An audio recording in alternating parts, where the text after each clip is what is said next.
بسم اللہ الرحمن الرحیم۔ اعوذ باللہ من الشیطان الرجیم، بسم اللہ الرحمن الرحیم۔ عزیز طلبہ کرام، آج ہم اصول الفقہ المظفر حصہ دوم کا سبق نمبر 27 پڑھنے جا رہے ہیں، اور آج انشاءاللہ ہم اپنی دوسری بات کو بیان کریں گے، جو کہ اس نام سے ہے کہ آیا عقل حسن و قبح کا ادراک کر سکتی ہے یا ادراک نہیں کر سکتی۔ ہماری گزشتہ بحث اس بارے میں تھی کہ کیا افعال اختیاریہ میں حسن و قبح ذاتی ہے یا حسن و قبح شرعی ہے، یعنی جو ہم نے بحث اول بیان کی تھی وہ اس عنوان سے تھی، آیا ہمارے پاس جو حسن و قبح آتا ہے وہ حسن و قبح ذاتی ہوتا ہے یا حسن و قبح شرعی ہوتا ہے۔ کلی طور پر ہم نے دو اقوال بیان کیے۔ اختلاف کو بیان کرنے کے بعد ہم نے قول حق کو ثابت کیا اور کہا کہ اشاعرہ کا قول حق نہیں ہے، بلکہ قول حق وہی ہے جو عدلیہ نے بیان کیا، یعنی حسن و قبح میں اصل اس کا ذاتی اور اس کا عقلی ہونا ہے۔ فرماتے یہ بات مکمل کرنے کے بعد اب ہم اس بحث میں اس بات کو بیان کریں گے کہ کیا ہماری عقل حسن و قبح کا ادراک کر سکتی ہے یا ادراک نہیں کر سکتی، یعنی عقل کے پاس اختیار موجود ہے کہ وہ کسی چیز کے اوپر حسن و قبح کا حکم لگائے۔ گویا کہ ہم یہ کہہ سکتے ہیں کہ اس مقام پہ جو ہمارا اختلاف ہے وہ اشاعرہ کے ساتھ نہیں ہے، بلکہ اس مقام پہ جو ہمارا اختلاف ہے وہ اخباریوں کے ساتھ ہے، یعنی عقل کے پاس اختیار ہے، عقل کے پاس اتھارٹی موجود ہے کہ وہ کسی چیز کے حسن و قبح کا ادراک کر سکے یا ایسا نہیں ہے۔ فرماتے ہیں کہ اس مقام پہ اخباریوں کا قول نقل کرتے ہیں، اس مقام پہ ہم اخباریوں کا قول نقل کرتے ہیں۔ وہ کیا کہتے ہیں کہ عقل کو اس بات کا اختیار موجود نہیں ہے کہ وہ کسی چیز کے حسن و قبح کا ادراک کر سکے۔ کیوں؟ اس لیے کہ وہ کسی نہ کسی مقام پہ بہرحال خطا کر جاتی ہے اور ہمیشہ مصیب الی الواقع نہیں ہوتی۔ اس بنا پر عقل جو ہے وہ احکام شرعیہ کا اور کسی چیز کے حسن و قبح کا ادراک نہیں کر سکتی۔ اب سوال یہ ہے کہ اخباریوں نے جو کہا ان کے اس قول سے مراد کیا ہے۔ فرماتے ہیں اس میں مختلف تفسیریں بیان کی گئی ہیں۔ فرماتے ہیں ان تمام تفسیروں کو بیان کریں گے، اس کے بعد انشاءاللہ ایک ہم راہ حل کو بیان کریں گے جس سے اصولی اور اخباریوں کے اقوال کے درمیان جمع ہو جائے گا اور ہمارے سامنے ایک درمیانی رستہ نکل آئے گا کہ جس پہ ہم اصولیوں اور اخباریوں دونوں کو ایک ساتھ جمع کر سکتے ہیں۔ البتہ فرماتے ہیں کہ پہلے ہم ان تفاسیر کو بیان کریں گے، اس کے بعد انشاءاللہ بیان کریں گے کہ ان تفاسیر میں سے کون سی والی ہمارے نزدیک قابل قبول ہے اور کون سی قابل قبول نہیں ہے۔ فرماتے تسالوں کی خاطر ہم یہاں پر 4 طرح کی تفسیریں بیان کریں گے۔ پہلی تفسیر یہ کہ شاید اخباریوں کی اس قول سے مراد یہ ہو کہ افعال میں حسن و قبح ذاتی تو پایا جاتا ہے، لیکن عقل اس حسن و قبح ذاتی کا ادراک نہیں کر سکتی، بلکہ یہ ادراک کرنا صرف شارع مقدس کا کام ہے۔ یعنی وہ یہ کہتے ہیں کہ حسن و قبح ذاتی تو ہے، ٹھیک ہے ہم آپ کی بات مانتے ہیں، لیکن عقل کے یہ ادراک موجود نہیں، عقل کے پاس اختیار موجود نہیں ہے۔ دوسرا فرماتے ہیں کہ شاید ان کی مراد یہ ہو کہ ہم اس کی توجیہ یہ کر سکیں کہ عقل افعال کے حسن و قبح کا ادراک کر سکتی ہے، لیکن حکم عقل اور حکم شرع میں ملازمہ نہیں پایا جاتا، یعنی ملازمہ کے ہم قائل نہیں ہوں گے۔ یعنی حسن و قبح ذاتی بھی ہے، ادراک بھی ہے، لیکن حکم شرع اور حکم عقل کے درمیان ملازمہ نہیں پایا جاتا۔ تیسرا فرماتے ہیں کہ تیسری ممکنہ تفسیر یہ ہو سکتی ہے، وہ کہتے ہیں کہ عقل جو ہے وہ افعال کے حسن و قبح کا ادراک بھی کر سکتی ہے اور ہمارے ہاں ملازمہ بھی ثابت ہے، لیکن ہم اخباری حضرات یہ کہتے ہیں کہ وہ حکم عقل جو کہ کسی چیز کے حسن و قبح کا ادراک کرے وہ کسی حکم شرعی کو ثابت نہیں کر سکتا، بلکہ فقط وہی حکم شرعی ہمارے لیے حجت ہوگا جو آیات و روایات سے ثابت ہو۔ یعنی گویا کہ وہ حکم عقل کی حجیت کے قائل نہیں، یعنی ملازمہ کے بھی قائل ہیں، ادراک کے بھی قائل ہیں، اس کے حسن و قبح ذاتی ہونے کے بھی قائل ہیں، لیکن اس کی حجیت کے قائل نہیں، شاید ان کی مراد یہ ہو۔ اور فرماتے چوتھی تفسیر ممکنہ یہ ہو سکتی ہے ان کے قول کی کہ شاید ان کی مراد یہ ہو کہ عقل جو ہے وہ احکام شرعی کے جو ملاکات ہیں، جو معیارات ہیں، جو مصلحت و مفسدہ کی صورت میں ہمارے سامنے آتے ہیں، ان کا ادراک نہیں کر سکتی۔ یعنی ٹھیک ہے باقی ساری چیزوں کو ہم قبول کرتے ہیں، لیکن فرماتے ہیں کہ عقل جو ہے وہ ان شرعی ملاکات کا ادراک نہیں کر سکتی جو احکام شرعیہ میں پائے جاتے ہیں۔ اب یہاں پہ مصنف فرماتے ہیں کہ ہمارے سامنے کلی طور پر 4 طرح کی تفسیریں آ گئی ہیں، ان 4 تفسیروں میں سے کون سی قابل قبول ہے اور کون سی قابل قبول نہیں ہے۔ مصنف فرماتے ہیں کہ اگر ہم چوتھی تفسیر کی بات کریں تو فرماتے ہیں اس صورت میں اخباریوں اور اصولیوں کے درمیان تسالو ممکن ہے، یعنی چوتھی تفسیر ہمارے لیے درمیانی راہ نکل آئی کہ جس پہ ہم اصولی اور اخباری دونوں کو جمع کر سکتے ہیں کہ ٹھیک ہے ہم بھی آپ کی بات مانتے ہیں اور اخباری بھی اس بات کے قائل ہیں کہ احکام شرعیہ کے جتنے بھی ملاکات ہیں عقل چونکہ ان کا ادراک نہیں کر سکتی، لہٰذا ہم کہتے ہیں کہ عقل کے ذریعے کبھی بھی کسی چیز کے حسن و قبح کو ہم معلوم نہیں کر سکتے۔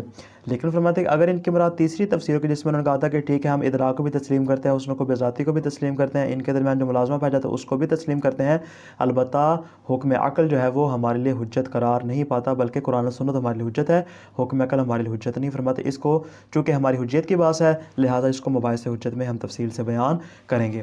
اگر ان کی مراد فرماتے ہیں دوسری تفسیر ہو تو فرماتے ہیں کہ اس کو ہم انشاءاللہ پھر اگلی بات میں بیان کریں، جہاں پہ انہوں نے کہا تھا کہ عقل ادراک تو کر سکتی ہے لیکن حکم عقل اور حکم شرع کے درمیان ملازمہ نہیں پایا جاتا، چونکہ ہماری جو اس کے بعد اگلی بات آنے والی ہے وہ چونکہ ملازمہ کے متعلق ہے، لہٰذا ہم اس میں انشاءاللہ تفصیل سے بیان کریں گے اور یہ بھی بتائیں گے کہ اخباریوں کی اس سے عزم ملازمہ سے مراد کیا ہے۔ اسی طرح فرماتے ہیں کہ اگر ان کی پہلی تفسیر ممکن ہو جہاں پہ انہوں نے کہا تھا کہ عقل کے پاس حسن و قب کا ذاتی ہونا تو موجود ہے لیکن عقل جو ہے وہ کسی چیز کے حسن و قب کا ادراک نہیں کر سکتی، مصنف فرماتے ہیں اگر ان کی یہ تفسیر ممکن ہو تو یہ بالکل بے معنی تفسیر ہوگی۔ کیوں؟ اس لیے کہ یہ ایسا قول ہے کہ جو آدھا قول اشاعرہ کا اور آدھا قول عدلیہ کا، یعنی کیا مطلب؟ یعنی ایک جانب سے وہ کہہ رہے ہیں کہ حسن و قب ذاتی ہے یعنی عدلیہ کا ساتھ دیتے ہیں، دوسری جانب سے کہتے ہیں کہ عقل جو ہے حسن و قب کا ادراک نہیں کر سکتی، اشاعرہ والی بات کرتے ہیں۔ اس لیے مصنف فرماتے ہیں کہ یا تو آپ اخباری حضرات اشاعرہ کی مانند اس کے واقعی اور اس کے ذاتی ہونے کا سرے سے انکار کر دیں اور کہہ دیں کہ ٹھیک ہے یہ شرعی ہوتا ہے، ذاتی نہیں ہوتا، عقلی نہیں ہوتا، جس طرح اشاعرہ نے کہا تھا، یا تو اس قول کے قائل ہو جائیں، یا اگر آپ اس کے ذاتی ہونے کے قائل ہو رہے ہیں تو اس صورت میں اس کے ادراک کے بھی قائل ہوں۔ کیوں؟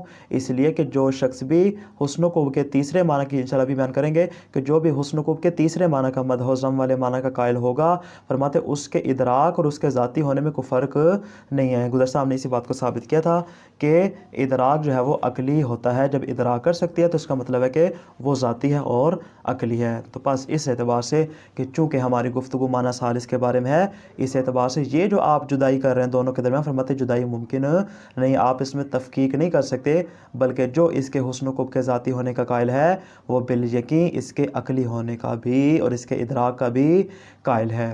البتہ فرماتے کہ آپ یہ فرق کر سکتے ہیں اگر آپ معنی اول یا معنی ثانی کے قائل ہوں، لیکن فرماتے چونکہ معنی اول معنی ثانی ہم نے بیان کیا کہ جو دونوں معانی ہماری بحث سے خارج ہیں، لہٰذا فرماتے ہیں کہ ان میں تفکیک کی ہم بات ہی نہیں کریں گے۔ ہماری گفتگو ہے معنی ثالث کے بارے میں کہ جس میں ادراک کے عقلی ہونے اور حسن و قب کے ذاتی ہونے میں کوئی فرق نہیں پایا جاتا، بلکہ دونوں ایک ہی چیز شمار ہوتی ہیں۔ المبحث الثانی ادراک العقل للحسن والقب، فرماتے ہیں ہماری دوسری بات اس بارے میں کہ آیا عقل جو ہے وہ حسن و قب کا ادراک کر سکتی ہے یا ادراک نہیں کر سکتی۔ فرماتے ہیں بعد ما تقدم من ثبوت الحسن والقبح العقلیین فی الافعال، فرماتے ہیں بعد اس کے کہ افعال اختیاریہ میں حسن و قب عقلی کو ثابت کر چکے ہیں۔ گزشتہ جو ہماری بات تھی بات اول، اس میں ہم اس بات کو ثابت کر چکے ہیں کہ حسن و قب عقلی ہے، شرعی نہیں ہے۔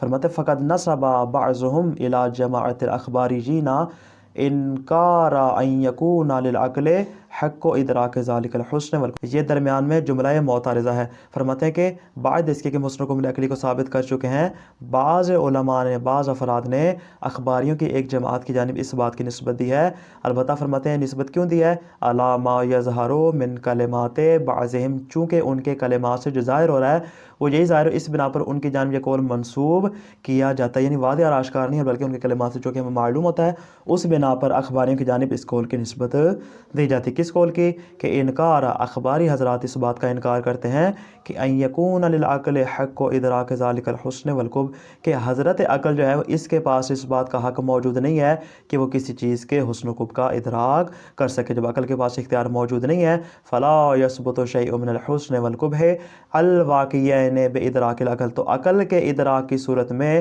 فرماتے کسی بھی چیز کا حسن و قبح واقعی ہمارے لیے ثابت نہیں ہوگا، جب ادراک کر ہی نہیں سکتے فرماتے اس کا حسن و قبح بھی ثابت نہیں ہوگا۔ اخباریوں کا یہ نظریہ ہے اس باب میں کہ عقل کے پاس اختیار موجود نہیں ہے کہ وہ کسی چیز کے حسن و قبح کا ادراک کر سکے۔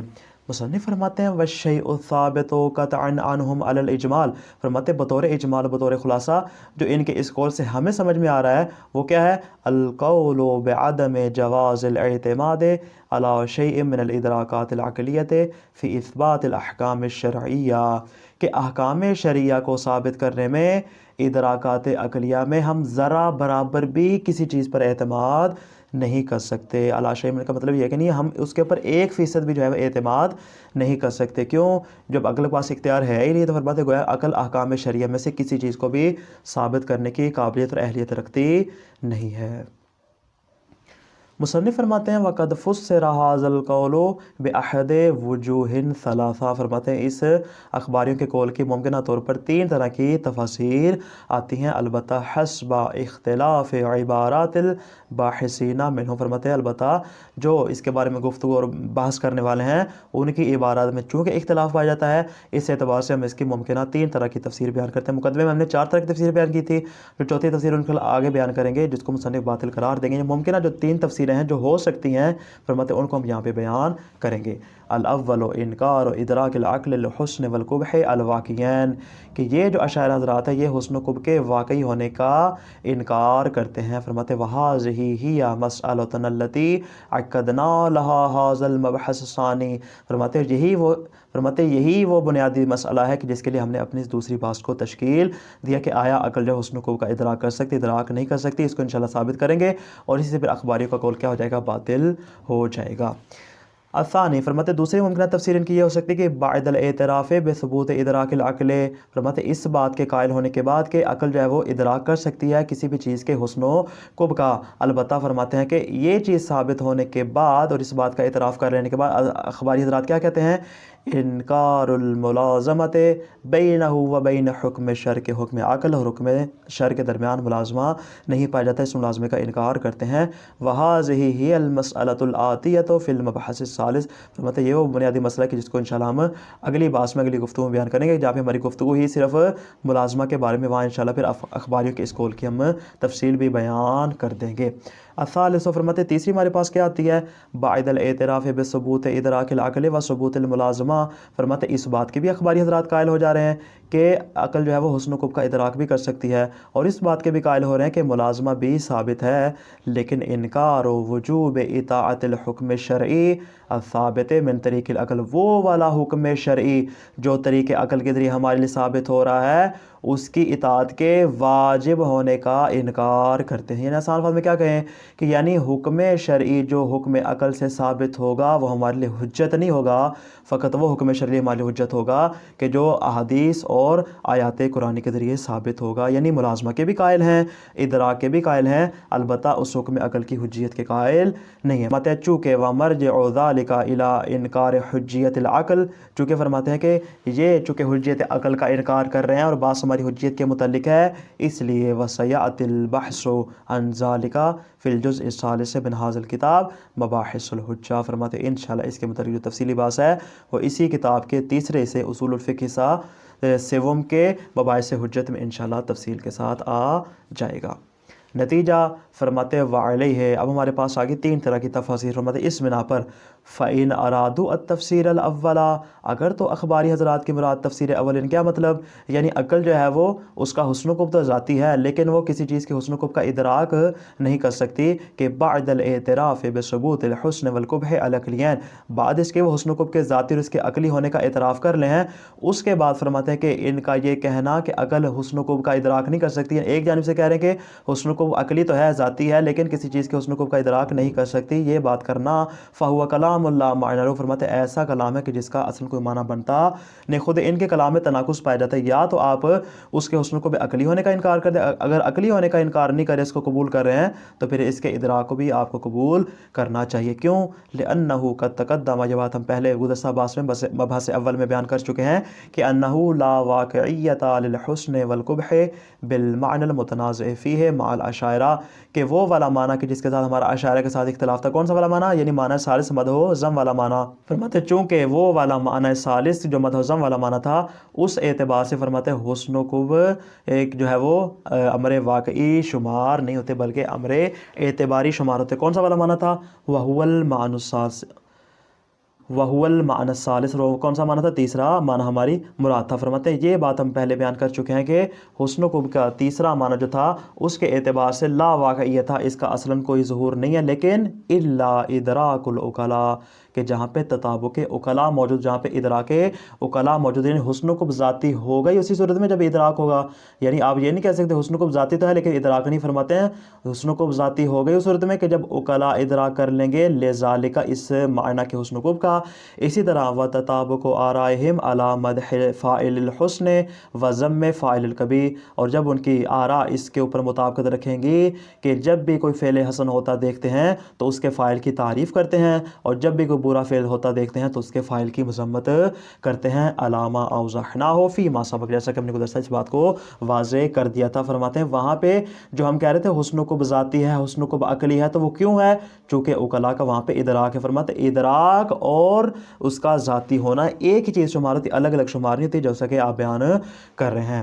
وَإِذْ اعْتَرَفُوا بِثُبُوتِ الْحُسْنِ وَالْقُبْحِ بِهَذَا الْمَعْنَى، فرماتے جب تیسرے معنی کے اعتبار سے کسی چیز کے حسن کو ثابت کرنے کا اعتراف کر رہے ہیں فَهُوَ اعْتِرَافٌ بِإِدْرَاكِ الْعَقْلِ، گویا کہ آپ عقل کے ادراک کا اعتراف کریں. یعنی دونوں الگ چیز نہیں بلکہ ایک چیز شمار ہوتی ہیں اور ان میں جدائی ممکن نہیں ہے. وَلَا مَعْنَى لِلتَّفْكِيكِ بَيْنَ ثُبُوتِ الْحُسْنِ وَالْقُبْحِ وَبَيْنَ إِدْرَاكِ الْعَقْلِ لَهُمَا، اور فرماتے ہیں کہ جدائی ممکن نہیں ہے کس چیز کے درمیان کہ ایک جانب سے آپ حسن کو کے ذاتی ہونے کو، اس کے عقلی ہونے کو ثابت کریں، اور دوسری جانب سے آپ کیا کریں؟ عقل کے ادراک کا انکار کر دیں. فرماتے عقل کے ادراک کے درمیان اور حسن کو کے ذاتی کے درمیان تفکیک کا اصلاً کوئی معنی بنتا نہیں ہے. الا مگر کس صورت میں؟ اذا جاز تفکیک الشیء علی نفسہ، جب ایک چیز کو خود اپنی ذات سے جدا کرنا ممکن. آپ کہیں الانسان لیس بانسان، انسان انسان ہوتا نہیں. الحجر لیس بحجر، حجر جو ہے وہ پتھر جو ہے وہ پتھر ہوتا نہیں. فرماتے جب کسی چیز کو اس کی ذات سے جدا کرنا ممکن ہو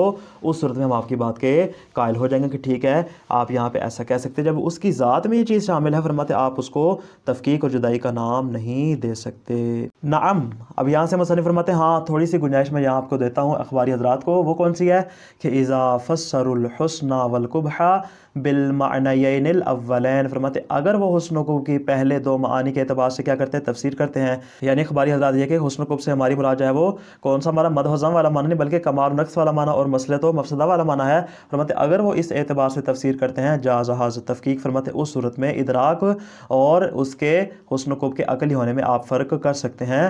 لکنہما لیسا موضوع النزاع عندہم، لیکن فرماتے ہیں کہ یہ ہم پہلے بیان کر چکے ہیں کہ اخباری اور اصولی کے درمیان جو معنی موضوع نزاع ہے وہ تیسرا والا معنی ہے، یہ والا معنی یہاں پہ ان کی مراد نہیں ہے. وہذا الامر واضح لا يحتاج الى اکثر من هذا البیان بعدما قدمناه في المبحث الثالث، فرماتے ہیں کہ یہ امر روز روشن کی طرح واضح ہے اور اس کو مزید یہاں پہ بیان کرنے کی ضرورت نہیں ہے بعد اس کے کہ ہم اس کی مکمل تفصیل پہلی بحث میں بیان کر چکے ہیں. تو خلاصہ کیا ہوا آج کے درس کا کہ کیا عقل حسن و قبح کا ادراک کر سکتی ہے؟ اس میں اصولی اور اخباری کے درمیان اختلاف پایا جاتا ہے. اخباریوں کے نزدیک عقل کے پاس اتھارٹی اختیار موجود نہیں ہے کہ وہ کسی چیز کے حسن و قبح کا ادراک کر سکے. کیوں؟ چونکہ اس میں خطا کا امکان پایا جاتا ہے. فرماتے اخباری کے اس قول کی 5 ممکنہ توجیحات ہو سکتی ہیں. پہلے کہ افعال میں حسن و قبح ذاتی ہے لیکن عقل اس کا ادراک نہیں کر سکتی. فرماتے اس قول میں تناقض ہے، یا تو آپ ادراک کا انکار کریں یا آپ اس کے ذاتی ہونے کا انکار کریں. فرماتے ہیں کہ افعال میں حسن و قبح ذاتی ہے، عقل درک بھی کر سکتی ہے لیکن ملازمہ ثابت نہیں. فرماتے ہیں چونکہ ہماری اگلی گفتگو ملازمہ کے بارے اس کو انشاءاللہ بیان کریں گے. تیسری توجیہ ہو سکتی ہے کہ حسن و قبح ذاتی کا ادراک ہے، ملازمہ بھی ہے لیکن حکم شرعی ثابت نہیں ہوتا. یعنی یہ جو حکم عقل ہمارے لیے حجت نہیں ہوگا، حکم شرعی ثابت نہیں کرے گا. فرماتے ہیں چونکہ حجیت کی بات ہے لہذا اس کو مباحث حجت میں بیان کریں گے. اور چوتھی فرماتے ہیں توجیہ ہمارے پاس کیا تھی کہ عقل حسن و قبح کا ادراک کر سکتی ہے لیکن شرعی احکام کے ملاقات کا ادراک نہیں کر سکتی. مصنف فرماتے ہیں کہ یہ کو اگر آپ کی توجیہ ہے تو پھر ہم اصولی حضرات بھی آپ کے ساتھ اگر آپ اس توجیہ کے قائل ہوتے ہیں. السلام علیکم ورحمۃ اللہ وبرکاتہ.